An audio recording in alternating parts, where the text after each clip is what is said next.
Gold, trusted gold buyers. మీరు తాకట్టు పెట్టిన బంగారాన్ని విడిపించి ఈ రోజు ఉన్న మార్కెట్ ధరకు కొనబడను.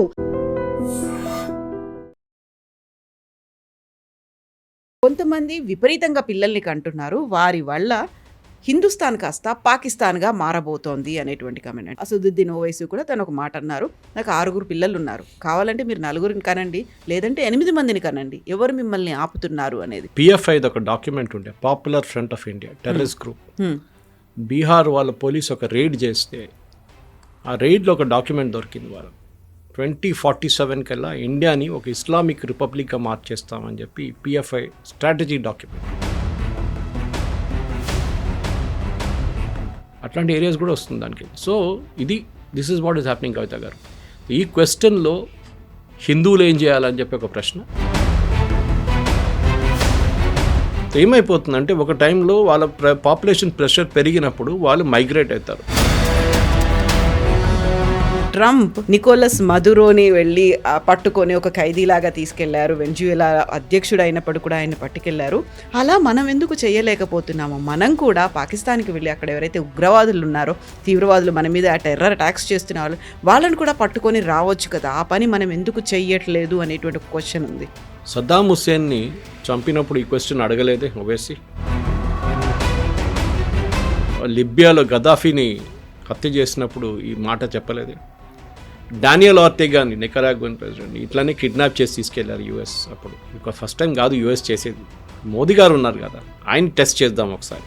మీరు ఏదో అక్కడ వెళ్తే, పాకిస్తాన్లో వెళ్తే షబాజ్ షరీఫ్ రెడీగా సూట్ గీట్ అని వేసుకొని బ్యాగ్ ప్యాక్ చేసుకొని కూర్చొని ఉంటారు అనుకుంటారా? స్వామి వివేకానంద ఎప్పుడో చెప్పారు, స్ట్రెంగ్త్ మ్యాటర్స్ ఆల్వేస్. ఎవరి దగ్గర స్ట్రెంగ్త్ ఉంటుందో వాళ్ళకే రెస్పెక్ట్ ఉంటుంది. మన స్ట్రెంగ్త్ మనం చూపించడానికి ఇంక చాలా వేస్ ఉన్నాయి చూపించడానికి. వెళ్ళి కిడ్నాప్ చేసి తీసుకురాక్కర్లేదు.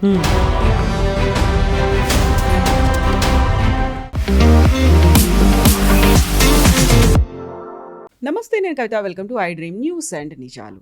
జనాభా నియంత్రణతో పాటుగా హిందువులు ఎంతమంది పిల్లల్ని కనాలి అనేటువంటి టాపిక్ ప్రతిసారి చర్చకు వస్తూనే ఉంది.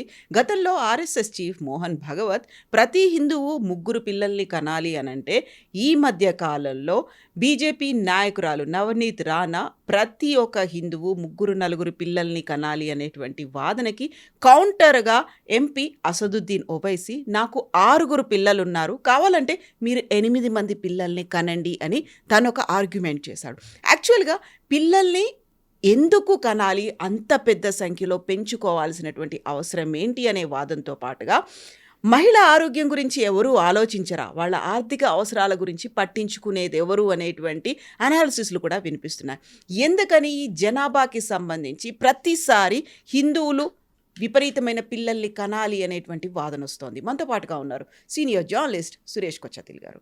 సార్ నమస్తే. సో ప్రతిసారి హిందువులకి సంబంధించి ఎంతమంది పిల్లలు కనాలి అనే దాంతో నవనీత్ రాణా చేసినటువంటి కామెంట్స్, కొంతమంది విపరీతంగా పిల్లల్ని కంటున్నారు, వారి వల్ల హిందుస్థాన్ కాస్త పాకిస్తాన్గా మారబోతోంది అనేటువంటి కమెంట్. అంటే తను ఇండైరెక్ట్గా ముస్లింలనే అన్నారు అని అసదుద్దీన్ ఓవైసీ కూడా తను ఒక మాట అన్నారు. నాకు 6 పిల్లలు ఉన్నారు, కావాలంటే మీరు 4 కనండి, లేదంటే 8 మందిని కనండి, ఎవరు మిమ్మల్ని ఆపుతున్నారు అనేది. ఈ డిస్కషన్స్ ఎందుకు చేయాలి? ఆ అవసరం ఎందుకు వచ్చింది సార్? ఇది ఎందుకు వచ్చిందంటే, మనం పిఎఫ్ఐ ఒక డాక్యుమెంట్ ఉండే, popular front of India terrorist group. Bihar వాళ్ళ పోలీసు ఒక రైడ్ చేస్తే ఆ రైడ్లో ఒక డాక్యుమెంట్ దొరికింది. వాళ్ళు 2047 కల్లా ఇండియాని ఒక ఇస్లామిక్ రిపబ్లిక్గా మార్చేస్తామని చెప్పి పిఎఫ్ఐ స్ట్రాటజీ డాక్యుమెంట్. దాంట్లో ఒక్క point is about population. Population పెంచుకుంటూ పోతే we will reach a stage where we can influence election. ఇది మీరు స్పెసిఫిక్గా చూడొచ్చు, అక్రాస్ ద బోర్డ్ ఉండకపోవచ్చు. మీరు కిషన్గంజ్ తీసుకోండి, బీహార్లో పోయిన ఎలక్షన్లో చూసాం మనం, సంతాల్ ఏరియాలో. అక్కడే ఓవైసీ గారు 5 సీట్లు గెలిచారు, కాంగ్రెస్ సీట్లు గెలిచారు, ఈవెన్ ఆర్జేడీ సీట్లు గెలిచారు, బీజేపీ కూడా గెలిచారు. అక్కడ ఒక 2-3 కాన్స్టిట్యున్సీలో 79% మంది, అంటే లోక్సభ కాన్స్టిట్యున్సీలో కింద ఉన్న అసెంబ్లీ కాన్స్టిట్యున్సీలో 79% దాకా ముస్లిమ్స్ ఉన్నారు. అప్పుడు ఆలోచించండి, అక్కడి నుంచి ఏదైనా హిందూ క్యాండిడేట్ గెలవగలడా? No chance. ఇవాళ దాకా మీరు ఓల్డ్ సిటీ నుంచి ఒక హిందూ క్యాండిడేట్ ఎవరైనా గెలిచారా లోక్సభకి? లేదు. మన సెక్యులరిజం గురించి మాట్లాడతాం, అన్నీ మాట్లాడతాం, కానీ అసదుద్దీన్ ఓవైసీ కన్నా ముందు వాళ్ళ నాన్నగారు, ఇప్పుడు ఆయన తర్వాత ఆయన కొడుకు, ఇదే నడుస్తుంటుంది లైనేజ్. ఇది వాళ్ళది. ఇది మనం చూసాం. మోహన్ భగవత్ గారు చెప్పారు, చంద్రబాబు నాయుడు గారు చెప్పారు, చాలామంది చెప్పారు, రిలీజియస్ లీడర్స్ చెప్పారు మనం పాపులేషన్ పెంచుకుంటే పోవాలని. I agree, no problem. Stalin కూడా అన్నట్టున్నారు, తమిళనాడు సీఎం స్టాలిన్ కూడా అన్నారు. నా క్వశ్చన్ ఏంటంటే, పిల్లల్ని you can have as money 8 ఏంటి, మొత్తం క్రికెట్ టీం తయారు చేసుకోవచ్చు కావాలంటే, కానీ వాళ్ళ క్వాలిటీ ఆఫ్ లైఫ్ ఏముంటుంది? మనం I have only 1 daughter, married and settled. మన దగ్గర ఉన్న ఇన్కమ్ మొత్తం వాళ్ళ మీద పెడుతున్నాం మనం, వాళ్ళ ఎడ్యుకేషన్ కోసం.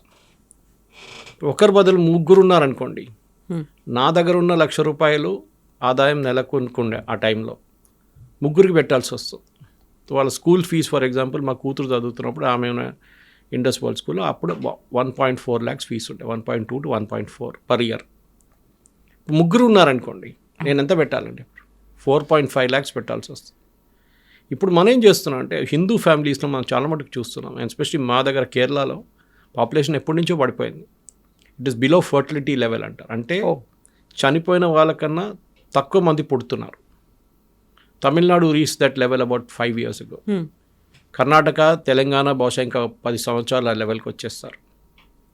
కానీ నార్దర్న్ స్టేట్స్, యూపీ కానీ, బీహార్ కానీ, మధ్యప్రదేశ్ కానీ, even for that matter West Bengal, వీళ్ళ పాపులేషన్ పడట్లేదు. They are still above the fertility level. ఎందుకు? ఒకటి, even Hindu families are big. అక్కడ 3-4 ఉంటారు హిందూ ఫ్యామిలీస్, కానీ ముస్లిం ఫ్యామిలీస్ విపరీతంగా వాళ్ళ పాపులేషన్ పెరిగింది. నేను ఇప్పుడు కూడా అంటాను, ఇది మీరు ఓల్డ్ సిటీకి వెళ్ళండి, ఓవైసీ అంటారండి, ఓవైసీకి ఏం problem? Owaisi is a ultra rich person, ఆయనకి డబ్బులు కోట్లు ఉన్నాయి ఆయన దగ్గర. 8 ఏంటి, ఆయన ఈవెన్ 12 మందికి అనుకుంటారు, ఆయనకి ప్రాబ్లం ఉండదు. వాళ్ళని చదువుకొని తీసుకురావడానికి ఎడ్యుకేట్ చేసేసారు. Normal Muslim family, middle class కూడా కాదు, లోవర్ మిడిల్ క్లాస్ ఫ్యామిలీకి 8 మంది పిల్లలు ఉంటే వాళ్ళు ఏం చేస్తారు? వాడు కొంచెం ఏజ్కి రాగానే వాడిని ఒక పంచర్ షాప్లను లేకుంటే ఒక మెకానిక్ షాప్లో పెట్టేస్తారు. మనం చూసాం ఓల్డ్ సిటీలో. లేకుంటే లాక్ బ్యాంగిల్స్ తయారు చేసే షాపులు చాలా ఉండేది. ఇప్పుడు అక్కడ రేట్ జరిగింది, అక్కడ బంద్ అయిపోయింది ఆ దుకాణం. ఆపరేషన్ ముస్కాన్ అని చేశారు. సో అట్లాంటి చాలామంది మీరు చూస్తారు, చిన్న పిల్లల్ని ఇట్లాంటి పని మీద పెట్టేస్తారు. వాళ్ళ లాజిక్ ఏంటంటే, మాకు చదువు చెప్పడానికి మా దగ్గర డబ్బులు లేవు, ఫీజు కట్టడానికి డబ్బులు లేవు, ఇదైనా నడవనండి, ఇట్లయినా ఇన్కమ్ వస్తుంది ఫ్యామిలీకి అని చెప్పి. ఒక 10, 20, 30 సంవత్సరాల ముందు ఒక సినిమా వచ్చింది, బాజార్ అని చెప్పి. ఫరూక్ షేక్, దీప్తి నావెల్ వీళ్ళందరూ కలిసిన ఒక సినిమా ఉండే. It is about Arabs, old Arabs, 89, 90, 70 years old Arabs వచ్చి ఇక్కడ యంగ్ అమ్మాయిల్ని పెళ్లి చేసుకుంటారు. 15 సంవత్సరాలు, 16 సంవత్సరాలు, 14 సంవత్సరాల అమ్మాయిలు పెళ్లి చేసుకొని నెల రోజుల దాకా ఇక్కడ ఉంటారు. హైదరాబాద్ ఏదో ఒక హోటల్లో కాజీతో పెళ్లి చేపించేస్తారు. ఒక నెల తర్వాత వాళ్ళు వెళ్ళిపోతారు, గాయమైపోతారు. That girl either becomes pregnant. దాని తర్వాత ఈయన అత్తా లేకుండా పోతుంది. మళ్ళీ వీళ్ళు వచ్చి లబో అని చెప్పి పోలీస్ స్టేషన్లో కేసు వేస్తారు. వాళ్ళు ఎవరో తెలియదు. ఆ టైంలో మనకి ఎక్స్ట్రడిషన్ రూల్స్ లేకుండా ఏం చేయలేరు కూడా, ఎందుకంటే లీగల్ మ్యారేజ్ జరిగిందంటారు. ముస్లిమ్స్లో ఒక కాన్సెప్ట్ ఉంది, ప్యూబర్టీ కాగానే you can get them married అని చెప్పి వాళ్ళ దాంట్లో వాళ్ళే ఆర్గ్యూ చేసుకుంటారు. కానీ క్వాలిటీ ఆఫ్ లైఫ్ ఏంటి పిల్లలకి, ఇది మనం ఆలోచించాలి. అమ్మాయిలు ఇట్లా పెళ్లి చేపిచ్చేస్తారు, పిల్లల్ని అబ్బాయిలు ఉంటే వాళ్ళని మెకానిక్ షాప్లోనో పంచర్ షాప్లోనో మిగతా ఏదైనా పని మీద పెట్టేస్తారు. Is that what you want? నేను ఎప్పుడు చెప్తుంటాను, ఓవైసీకి అన్నిటికంటే పెద్ద భయం, ఒక ఎడ్యుకేటెడ్ ముస్లిం ఉంటే ఆయన ఓల్డ్ సిటీ నుంచి హైటెక్ సిటీకి వెళ్ళిపోతాడు. మీరు చూడండి, ఓల్డ్ సిటీలో ఉన్న అమ్మాయిలు అబ్బాయిలు చదువుకున్న వాళ్ళు moment they are educated they will come to Hitech City side. Hitech City అంటే ఒక నార్మల్ క్లేచర్ చెప్తున్నాను మీకు, వెస్ట్ హైదరాబాద్ అని చెప్పుకోవచ్చు మీరు. ఈవెన్ టోలీ చౌకీ షైక్పట్ కూడా కౌంట్ చేసుకోవచ్చు మీరు. అట్లాంటి ఏరియాస్ కూడా వస్తుంది దానికి. So this is what is happening Kavitha గారు. ఈ క్వశ్చన్లో హిందువులు ఏం చేయాలని చెప్పి ఒక ప్రశ్న. హిందువులు ఎందుకు, ఈవెన్ దో హిందూ పాపులేషన్ ఎక్కువనే, బట్ మనం కూడా ఇట్లా చేస్తే పిల్లల్ని స్టాలిన్కి చెప్పడానికి చాలా ఈజీ ఉంటుంది, లేకుంటే చంద్రబాబు నాయుడుకి చెప్పడానికి చాలా ఈజీ ఉంటుంది, మోహన్ భగవత్ గారు కూడా చెప్తారు. కానీ ఈ పిల్లలకి ఇన్సెంటివ్ ఏమి ఇస్తున్నారు? మీరు 3 కనుక చైనా ఏం చేశారు చూడండి. చైనా పాపులేషన్ పాలసీతోనే ఏమైంది, సడన్గా డ్రాస్టిక్లీ వాళ్ళ పాపులేషన్ పడిపోయింది, యంగ్ పాపులేషన్. జపాన్ చూడండి, they become a land of old people. చూసుకోవడానికి ఎవరు లేరు, వాళ్ళు పిల్లలు లేరు. మన దగ్గర కూడా అంతే. ఇప్పుడు చూడండి, మోస్ట్ ఆఫ్ ద, మా దగ్గర కేరళలో చూడండి, ఏ ఇంటికి వెళ్తే కూడా కేరళలో 90% houses are with old people. Youngsters లేరు, మైగ్రేట్ అయిపోయారు. వాళ్ళకి అక్కడ ఉద్యోగం లేదు, either they gone to other states, people like me, or మిగతా కంట్రీస్కి వెళ్ళిపోతారు, యూరోప్కి వెళ్తారు. ముందు గల్ఫ్ ఉండే, ఇప్పుడు గల్ఫ్ కాదు, ఇప్పుడు అట్రాక్షన్ ఇస్ యూరోప్ నా. అమెరికా ఉండే, అమెరికా అట్రాక్షన్ పోయింది, ఇప్పుడు యూరోప్ వైపు వెళ్తున్నారు. జర్మనీ, ఫ్రాన్స్, పోలాండ్ అట్లాంటి కంట్రీస్కి వెళ్తున్నారు ఇప్పుడు. This is what is happening. Calcutta, west Bengal became old age home long back. ఎప్పుడూ అయిపోయింది ఓల్డ్ ఏజ్ హోమ్. ఎందుకంటే అక్కడ కూడా ముందు కమ్యూనిస్ట్ వాళ్ళు వచ్చి మొత్తం ఇండస్ట్రీని ధ్వంసం చేసిన తర్వాత అక్కడి నుంచి ఉన్న యంగ్స్టర్స్ అందరూ పారిపోతారు. చదువు కాగానే వాళ్ళు బయట ఉద్యోగానికి వెళ్ళిపోతున్నారు, అక్కడ లేరు.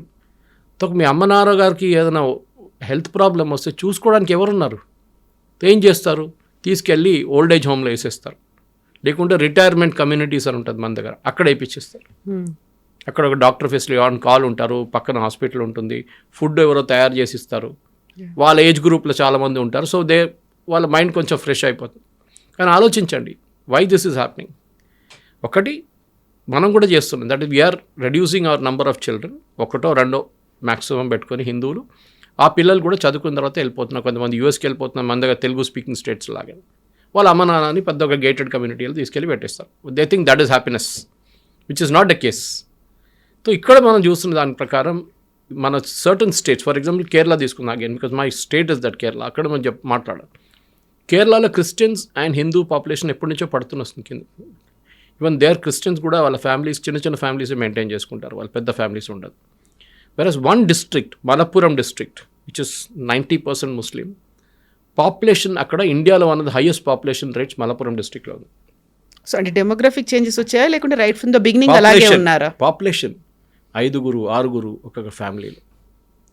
మీరు Wayanad, Rahul Gandhi, Priyanka Vadra constituency, same case. So ఏమైపోతుందంటే ఒక టైంలో వాళ్ళ పాపులేషన్ ప్రెషర్ పెరిగినప్పుడు వాళ్ళు మైగ్రేట్ అవుతారు. ఇప్పుడు మీరు సౌత్ కన్నడ తీసుకోండి, ఒక టైంలో ఉడుపి, మంగళూరు, ఉడుపి అప్ టు గోకర్ణ మొత్తం అండ్ కూర్గ్ ఆల్సో వాజ్ ఒక హిందుత్వ ఏరియా ఉండే. ఇప్పుడు మీరు కూర్గ్కి వెళ్తే మీకు మస్జిద్లు కనిపిస్తుంది, which was never there before. Population metric అంటే అక్కడికి మైగ్రేట్ అయిపోతుంది. ఇక్కడ పాపులేషన్ చాలా ఎక్కువ అయింది, మాకు ఎక్కువ ఆపర్చునిటీస్ లేవు, ఇంకా కొత్త ఆపర్చునిటీస్ని చూసుకుందని అటువైపు వెళ్ళిపోతున్నారు. సో ఇది వెస్ట్ బెంగాల్లో కూడా అనుకుంటాను, ఒక ఎంపీ ఎవరో చెప్పారు ఈ స్టేట్మెంట్, మేము ఇప్పుడు 30% ఉన్నాము, ఏ రోజు మేము 50% అయిపోతామో అప్పుడు మీకు చూపిస్తాం హిందువులకు మేము ఏం చేయగలమని. అక్బరుద్దీన్ ఓవైసీస్ ఫేమస్ కామెంట్, పోలీసు వాళ్ళని 10 నిమిషాలు గీసేసేయండి మేము చూపిస్తాం ఏం చేసేవచ్చు. 15 నిమిషాల గురించి, పావు గంట 15 నిమిషాలు. సో ద పాపులేషన్ అనేది మన భారతదేశం రిసోర్సెస్ మీద ఎంత ఇది, ఎందుకంటే గవర్నమెంట్ తప్పు, ఇది అన్నిటికంటే పెద్ద తప్పు గవర్నమెంట్ది. ఫర్ ఎగ్జాంపుల్ మీరు ఒక ఫ్యామిలీకి 20 కిలోలు బియ్యం ఇవ్వచ్చు, ఎగ్జాంపుల్ చెప్తున్నాను. కానీ ప్రతి మనిషికి 5 కిలోలు ఇవ్వడం అంటే లాజిక్ అర్థం కాదు. They should be cut off at some stage. 3 పిల్లల కన్నా ఎక్కువ లేదు, దీనికన్నా ఎక్కువ మేము ఇవ్వం మీకు. కానీ when your chief minister like Chandrababu Naidu or Mohan Bhagwat RSS చర్చంచాలకు చెప్తున్నప్పుడు పిల్లలకి అనండి అంటే వాళ్ళు తిండి ఎవరు పెడతారు వాళ్ళకి? Then you have to give the same. దానికోసం మీరు మళ్ళీ 5 కిలోలు ఇస్తున్నారు ప్రతి మనిషికి.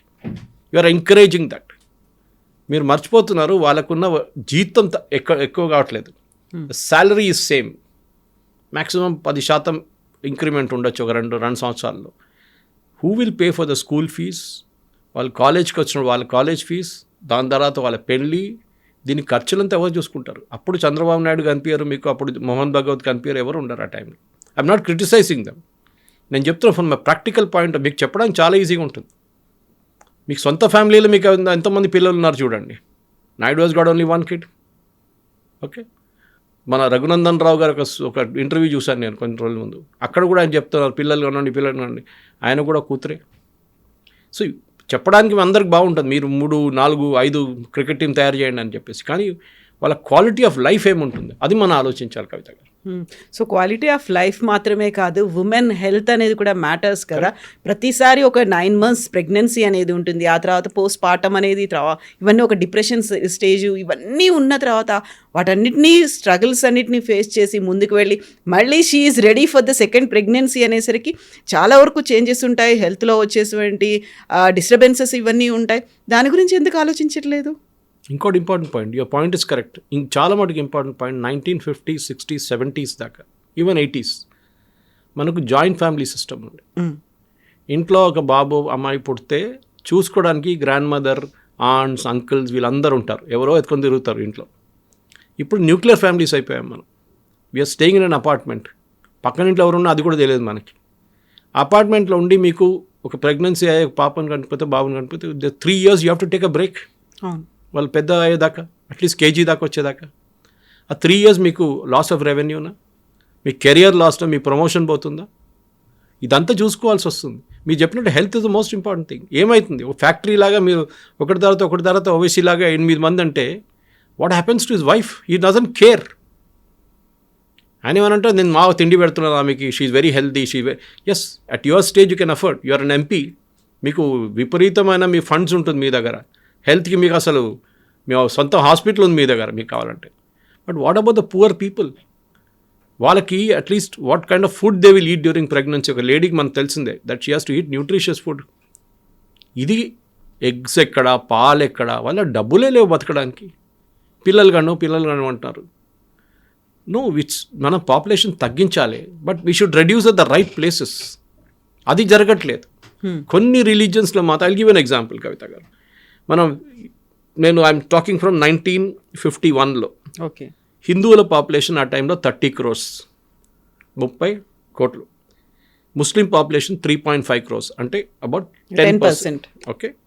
ఇప్పుడు పెరిగి Hindu population is around 96 crores. What should be the Muslim population? 9.6 or 10? It is 17 crores. This is 2011 census. ఇప్పుడు మినిమం ఒక 24 కోట్లు ఉంటుంది. హిందూ జనాభా పెరుగుతుంది కానీ పర్సంటేజ్ వైజ్ తగ్గుతుంది. ముస్లిం జనాభా percentage wise and number wise కూడా పెరుగుతుంది. At a certain point maybe ఒక 200-300 సంవత్సరాల తర్వాత these 2 lines will meet. Hindu population తగ్గి వస్తుంది, ముస్లిం population and at certain point like a graph it will meet somewhere. మనం క్రికెట్లో చూస్తుంటాం చూడండి, ఆ గ్రాఫ్ అట్లా మీట్ అవుతుంది ఎక్కడో ఒక ప్లేస్లో. That is the dangerous thing. ఒకటి, మన సివిలైజేషన్ని 5,000-10,000 సంవత్సరాల నుంచి we held on to it. Mesopotamian civilisation పోయింది, బాబిలోనియన్ సివిలైజేషన్ పోయింది, క్యాటలోనియన్ పోయింది, రోమన్ పోయింది, ఒక్క సివిలైజేషన్ మిగలేదు. కాన్స్టాంటినోపుల్ అనే ఒక సిటీ ఉంది ఇప్పుడు. Where is it today? It is become Ankara. Turkey మొత్తం చేంజ్ చేసేసారు.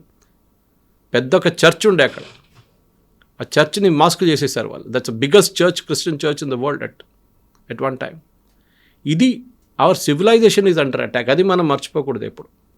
మన క్రిస్టియన్ కన్వర్జన్స్ గురించి మాట్లాడతాం. క్రిస్టియన్స్ ఈవెన్ నౌ, కవిత గారు మీకు తెలిసిందే, వెన్ దే కన్వర్ట్, వాళ్ళు ఇఫ్ దే ఆర్ ఎస్సీ వాళ్ళు మెయింటైన్ చేసుకుంటారు. ఎస్సీ అని చెప్తారు అప్పుడు వచ్చి. ఎస్సీ, మేము ఎస్సీలో ఉన్నాం, ever SC we're converted to Christian, still SC.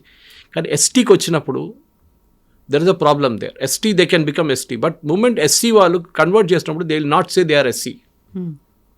మేము ఎస్సీలు కాదు, మేము క్రిస్టియన్స్ కాదు, మేము ఎస్సీలేమని చెప్తారు. హిందూ పేర్లు పెట్టుకుంటారు వాళ్ళు. This is the confusion. Let me clarify. SC వాళ్ళు, ఈవెన్ సుప్రీంకోర్టు జడ్జ్మెంట్ వచ్చింది దీని మీద, దట్ కన్వర్షన్ జరిగితే క్రిస్టియన్ కమ్యూనిటీకి you cannot retain your scheduled caste status. Scheduled tribe మీరు రిటైన్ చేసుకోవచ్చు. షెడ్యూల్డ్ ట్రైబ్ ఈవెన్ నార్త్ ఈస్ట్లో కూడా ఉంది. నాగాలాండ్, మణిపూర్ అంతా ట్రైబ్స్ మొత్తం చాలా మంది క్రిస్టియన్స్ ఉన్నారు అక్కడ. ఇక్కడ మీరు కాశ్మీర్ వైపు బకర్వాల్స్ వీళ్ళందరూ ఉన్నారు Muslims. They are tribes again, scheduled tribes. ఈ రిజర్వేషన్ కోసం కూడా కొంతమంది కన్వర్షన్ చేసుకున్న తర్వాత వాళ్ళ ఐడెంటిటీని హైడ్ చేస్తారు. దానికోసం క్రిస్టియన్ కౌంట్ ఎప్పుడు తక్కువ చూపిస్తుంది మీకు. సెన్సస్కి వచ్చినప్పుడు వాళ్ళు చెప్పరు, ఎందుకంటే వాళ్ళు ఎక్కడో ప్లేస్లో పట్టుకుంటారని వాళ్ళకి తెలిసి. They will not agree to the fact that they are Christians. Anyway, వాళ్ళ పాపులేషన్ ఇంకా చాలా, that it has not grown substantially. For example, Christian population ఇప్పుడు కూడా చాలా తక్కువ, ఆల్మోస్ట్ అ ఫ్లాట్ లైన్. ఒక 5% పెరిగి ఉంటుంది, ఒక 3%, 4% పెరిగి ఉంటుంది. So this is where the entire problem is coming. Kavitha garu, ఏం చేయాలి ఇప్పుడు అనేది క్వశ్చన్ వస్తుంది అన్నమాట. This is all religious groups of grown, దాంట్లో డౌట్ లేదు భారతదేశంలో. కానీ హిందువులు అనేది ఒక పాపులేషన్ మ్యాట్రిక్స్లో ఓవైసీ గారు చెప్పిన దానికో, సర్సంఘ్ చాలక్ చెప్పిన దానికో, చంద్రబాబు నాయుడు గారు చెప్పిన దానికో, స్టాలిన్ గారు చెప్పింది, it is not a question, it is the quality of life of the children. అది చాలా ఇంపార్టెంట్. హస్బెండ్ వైఫ్ ఇద్దరు పనిచేస్తారు. ఎందుకు పనిచేస్తున్నారు? కష్టపడి ఎందుకు పనిచేస్తున్నారు? పిల్లల్ని ద బెస్ట్ ఆఫ్ ఎడ్యుకేషన్ ఇవ్వడానికి. నాకు ఇప్పుడు గుర్తుంది, నా నాన్నగారు రైల్వేలో started as a drafts man and retired as an assistant engineer. ఆయన ఎప్పుడు చెప్తుండే, I cannot give you anything except education. డబ్బులు లేవు మన దగ్గర, కోట్లు ఉన్నాయి, యూఎస్కి వెళ్ళండి, అక్కడికి వెళ్ళండి, నేను ఫీజు కడతానంటే ఆయన దగ్గర లేవు ఆ టైంలో. ఈ was a very very middle class family. నాకు హాస్టల్కి ఆ టైంలో, నేను చెన్నైలో ఉన్నప్పుడు ఐహెచ్ఎంలో 305 రూపాయలు పంపిస్తుండే. 300 ఏమో ఫీజు, అక్కడ హాస్టల్ ఫీజు, 5 రూపాయలు నాకు ఖర్చు కోసం, మనీ 5 రూపాయలు నెలకి. But I to make some money on the side because మేము అక్కడ కేటరింగ్ చేస్తుండే బయట వెళ్ళి. అక్కడి నుంచి మాకు ఏదో 50 రూపాయలు 100 రూపాయలు వస్తుండే నెలకి. So we to live with that amount. But నేర్చుకున్నాం హౌ టు లివ్ అనేది. కానీ ఇప్పుడు ఆలోచించండి, ఒక అబ్బాయినో అమ్మాయినో అదే కేటరింగ్ కాలేజ్లో చదివించాలంటే 2.5 lakhs తీసుకుంటున్నారు ఫీజు. మా టైంలో 736 రూపాయలు ఉండే. ఎవరు కడుతారు ఫీజు అంతా? చెప్పడానికి చాలా ఈజీ, పాపులేషన్ పెంచండి అని చెప్పేసి. I think they should be trade up. Reward చేయాలి మీరు. ఎంతమంది చిన్నపిల్లలు ఫ్యామిలీ మెయింటైన్ చేసినా వాళ్ళకి ఇన్కమ్ ట్యాక్స్ బెనిఫిట్ ఇవ్వండి. Give them the income tax benefit, saying that if you have only 1 child you will get this much of benefit. If you have 2 children ఇంత మీ benefit తగ్గిపోతుంది. అదే మెడికల్ కూడా ఇవ్వండి.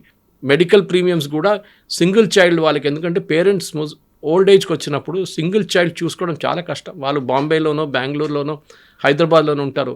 సడన్గా phone call వస్తుంది, అమ్మగారు బాగలేదు, బాత్రూంలో పడిపోయింది, హిప్ ఫ్రాక్చర్ అయిందంటే you have to take leave and go. ఆ 15 రోజులు మీ ఇన్కమ్ లీవ్ ఉంటే మంచిది, లేకుంటే లాస్ ఆఫ్ పేలు వెళ్ళిపోతారు మీరు. ఎవరు చూసుకుంటారు? ఎన్ని రోజులు కూర్చుంటారు మీరు అక్కడ? వాళ్ళకి సపోర్ట్ సిస్టమ్ లేదు. ఆయాని పెడతారు, ఏదో చేస్తారు. నేను చాలా కేసెస్ చూస్తాను, మొన్న కూడా వెళ్ళినప్పుడు చూసాను కేరళకి. Same problem. Every other household has this problem. Old ఏజ్లో చూసుకోవడానికి ఎవరు లేరు. ఆ ముసలోళ్ళు 2 ఉన్నారు ఇంట్లో, అంతే. పెద్ద ఇల్లు కట్టారు, వాళ్ళ కొడుకులో కూతురు. That's it. ఇదే పరిస్థితి నాకు తెలియదు whether same thing happens in North India అని. కానీ అక్కడ ఇప్పుడు కూడా కొంచెం మటుకు జాయింట్ ఫ్యామిలీ సిస్టమ్ ఉంది అక్కడ. బట్ డౌన్ సౌత్ మన joint family system is totally going of. ఏదో పెళ్లి కలిసినప్పుడు కలుస్తాం, లేకుంటే ఏదో ఫ్యామిలీ ఫంక్షన్ ఉంటే కలుస్తాం, కానీ otherwise we don't meet our cousins or anybody for that matter. మేము కలవ మనం ఇప్పుడు. చెప్పడానికి ఈజీ, పాపులేషన్ పెంచుకోండి అని చెప్పేసి. Even Sikh population is increase, but not that great. వాళ్ళది కూడా ఎంత 70 లక్షలు ఉండేది, ఇప్పుడు 2 కోట్లు వచ్చేసారు యావరేజ్. ఫర్ 70 సంవత్సరాల్లో that growth is okay. Jains కానీ పార్సీస్ పాపులేషన్ యాక్చువల్లీ పడిపోతుంది. ఆ కమ్యూనిటీ ఇంకా చిన్న అయిపోతుంది వాళ్ళ population, because they don't marry outside the community.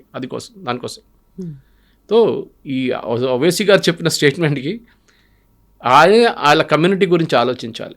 ఒకసారి ఆ చార్మినార్ చుట్టుపక్కల ఏరియాలు తిరిగితే ఏ పని చేస్తున్నారో 8 పిల్లలు కనుక్కున్న ముస్లిం ఫ్యామిలీ సంగతి ఏంటని ఆయన ఒకసారి సర్వే చేస్తే బాగుంటుంది.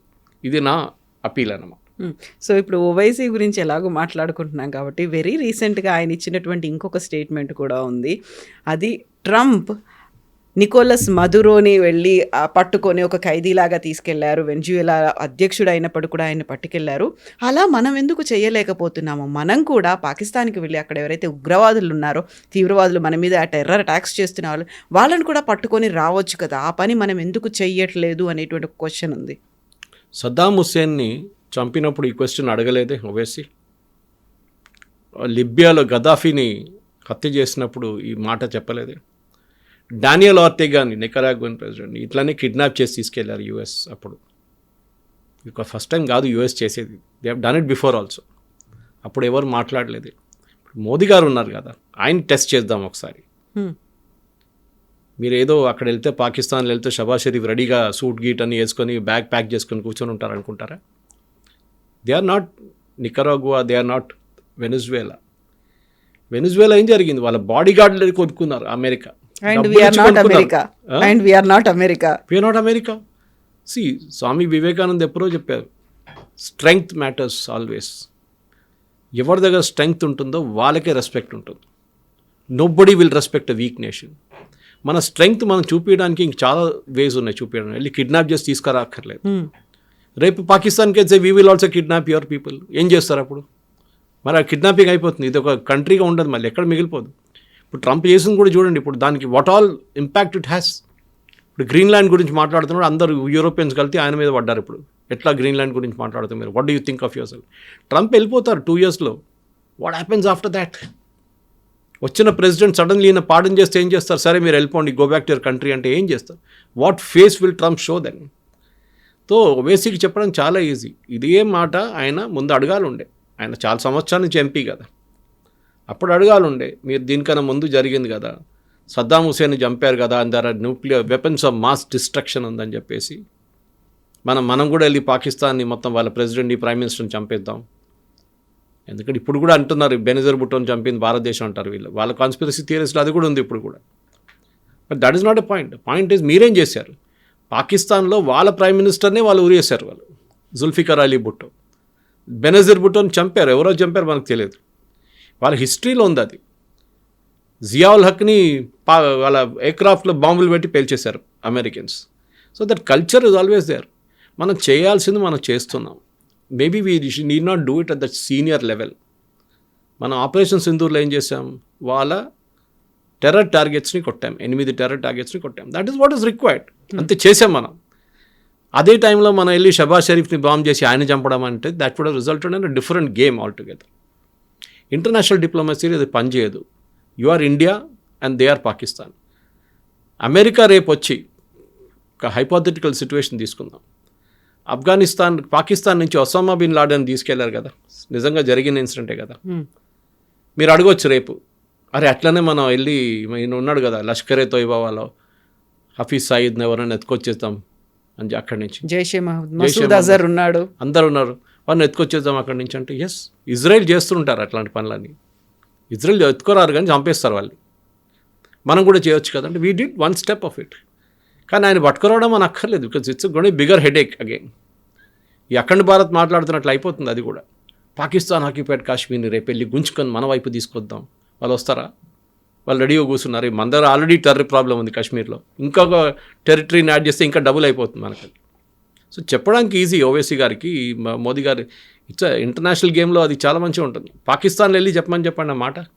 Let him go to Pakistan, hold a press conference in Islamabad.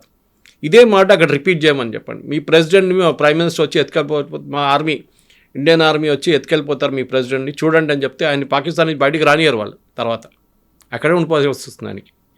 So it's not easy. International లెవెల్లో డిప్లొమసీ అని ఒక మాట ఉంటుంది.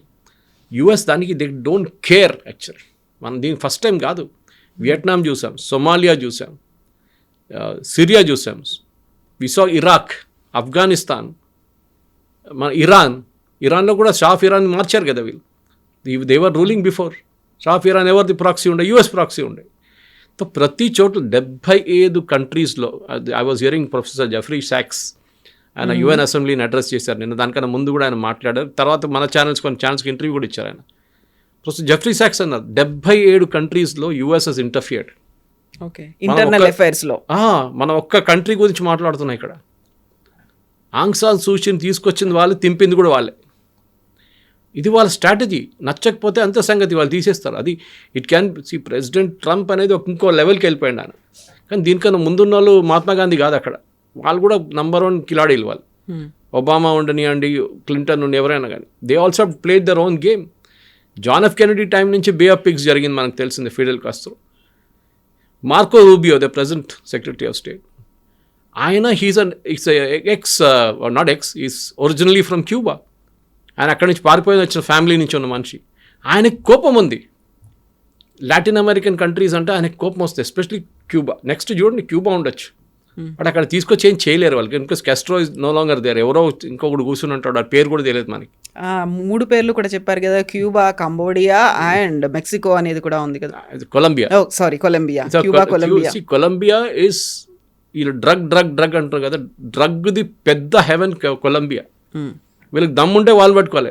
షేక్ గెవారా ఎక్కడి నుంచి వచ్చారండి? బొలివియా నుంచి వచ్చారు కదా, బొలివియన్ జంగల్స్ నుంచి వచ్చారు. ఇవాళ నంబర్ 1 డ్రగ్ అడిక్ట్, అందరు తెలిసింది. ఈవెన్ కమ్యూనిస్ట్ వాళ్ళు అంగీకరిస్తారు అది. అప్పటి నుంచే వాళ్ళకి డ్రగ్ ప్రాబ్లం ఉంది అక్కడ. సో కొలంబియాని మీరు ఎందుకు రేట్ చేయట్లేదు? మీరు వెనిజువేలా ఎందుకు దొరికారు మీకు అంటే you are able to penetrate that system. మీరు 32 బాడీ గార్డ్స్ని కొనుక్కున్నారు and most of them were Cubans. ఆలోచించండి, ఆయన వెనిజువేలన్ బాడీ గార్డ్స్ని పెట్టుకోలేదు. He put Cuban bodyguard because ఆయన సొంత కంట్రీ వాళ్ళని కూడా ఆయనకి నమ్మలేదు. ఇక్కడ మన నిజాం లాగానే, నిజాంకి అదే ప్రాబ్లం ఉండే. నిజాం హైదరాబాద్, ఇక్కడ లోకల్ హైదరాబాద్ ఆయన బాడీ గార్డ్స్గా పెట్టుకోలేదు. ఆయన ఆఫ్రికా నుంచి తెచ్చుకున్నారు. ఆఫ్రికా నుంచి మొత్తం కంటింజెంట్ తీసుకొచ్చి ఆయన బాడీ గార్డ్గా పెట్టుకున్నాడు. వాళ్ళని మాసప్ ట్యాంక్లో పెట్టారు ఫస్ట్ ఆ టైంలో. దానికోసం ఆఫ్రికన్ క్యావెలరీ గార్డ్స్ అంటారు, ఏసీ గార్డ్స్ అంటారు ఏరియాని. ఇప్పుడు వాళ్ళు బర్కస్ వెళ్ళిపోయింది. అదే కమ్యూనిటీ ఇక్కడ ఉండే సిద్దీస్ అని. This is wear it is. So మీరు ఆ సిస్టమ్ని పెనిట్రేట్ చేశారు. మనం చేయక్కర్లేదు. అన్నోన్ గన్మెన్ మన దగ్గర చాలామంది ఉన్నారు. అక్కడ వెళ్ళి మన పని చేస్తున్న వాళ్ళు చాలామంది ఉన్నారు.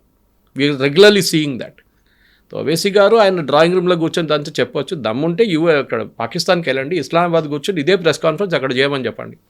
తర్వాత ఆయన తిరిగి వస్తారో లేదో మనం చూద్దాం. మనం ఇక్కడే ప్రతిసారి కూడా మోదీకి సంబంధించి ఆయనకున్నటువంటి గట్స్ కావచ్చు, ఆయనకున్నటువంటి కాన్ఫిడెన్స్, ఆయనకున్నటువంటి శక్తి గురించి ఒక మాట వస్తుంటుంది, 56 ఇంచెస్ చెస్ట్ అనేది. సో మీ 56 ఇంచెస్ చెస్ట్ పవర్ ఏంటో చూపించండి అని ఒక మాట కంటిన్యూషన్లో చెప్పారు ఓవైసీ.